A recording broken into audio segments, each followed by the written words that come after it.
Сәлем достар, қалдерің қалай? Бүгін біз толықтай таңғы сабақ дейтін рубриканы бастайын деп жатырмын. Сағат ровно 6:00. 5-те тұрғым келді жалпы. 5-те тұра алмадым. 5-те тұрдым по идее, но ары қарай мен жатып қалдым диванда. Енді ғана тұрып, оны шайып келгенге дейін 6 болып кетті. Ойбай, жақсы. Барынша 10-ға дейін осы рубрикада барынша продуктивті өткізіп тұрсам и максималды түрде бейне жасауға. Міне үшін, ойбай, вспышка өсіп кетті. Бүгін мен био жұмыс дәптері жасауым керекпін, химия конспект және де тарих жұмыс дәптері жасауым керекпін. Қазір 10-ға шейін үлгердесек. Так, достар, ешчі білмесеңдер, мен телеграм каналым бар. Міне вот. Міндетті түрде тіркеліп кетіңдер, өйткені мұнда жаңа видеолар және де ютубтан көріп жиі видео шығады. Тіркелуді ұмытпа, өйткені ол осы видеоның описанияда. Жұмыс дәптер бітірдік. Енді біз химиядан конспект жазамыз, немесе тарихтан жұмыс дәптерді жазамыз. Жұмыс дәптер тарих алмайрақ. Мен химиядан жалпы жетті, 7-5 келеді примерно. Сол. Енді біз примерно 10 видео жасап бітірдік. Енді химия мен МС-ден конспект жазып өте қызық болады. 3 видео сабақ, алып бетте жаздым. Так, енді бастайық.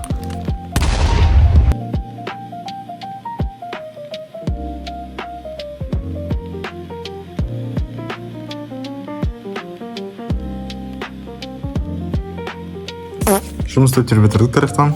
Енді бізде тек қана химия жұмыс конспекті қалды.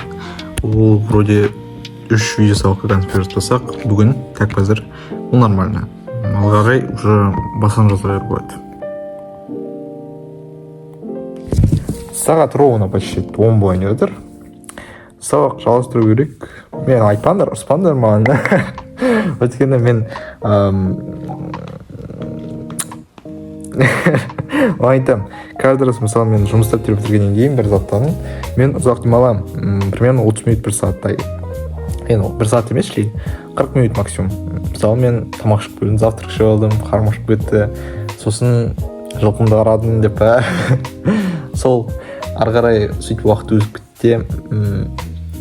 Соған байланысты онда енді конспект жазайын деп жатырмын химиядан. Ешкім мені соқ білдірмейді шығар енді сол үшін. Вроде нормально бітірдім. Өйткені почти 22 беттік жұмыс дәптер жазу бір. Келесі так неше? Где-то бір 7-8 беттік жұмыс дәптер по тарихтан, оның видеосы қарау, оның бәрі жалпы батылдық деп ойлаймын деп. Ладно, конспект жазып отырсам, барынша әдемі етіп күшті етіп түсініп алып тақырыпты қосып қойдым да қазір сол. Осы монтажға көп уақыт салам, поэтому подписками, лайк, комментарий жазуды ұмытпаңдар. Обязательно, достар.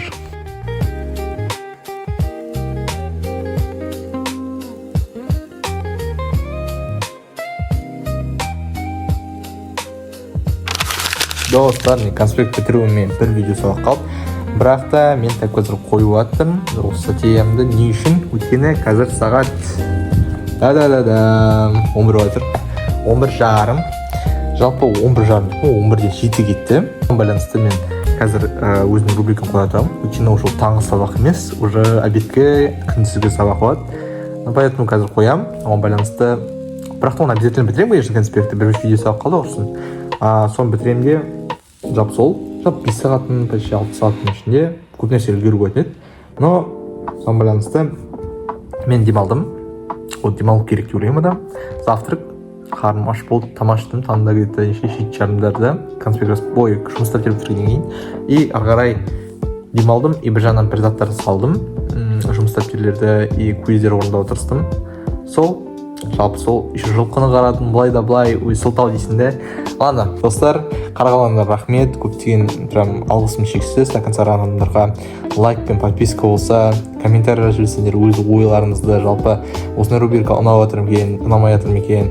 И жалпы ламайтсам телеграм каналға подписаться етіңдер. Телеграм каналда көптеген заттар бар. Мысалы айтсақ, мен мына жерде күн сайын видео салмасам да, жалпы ютубта, телеграм каналда мен пайдалы заттарды салып отырсам, мотивациялық заттар, өзінің өмір жайлы, жалпы қызықты жүздер туралы, қызықты факттер, деректер, новыйдан бастаған барынша ерте ол туралы міне жаңадан шығып жатса оның бәрін айтуға тырысамын сол жерде.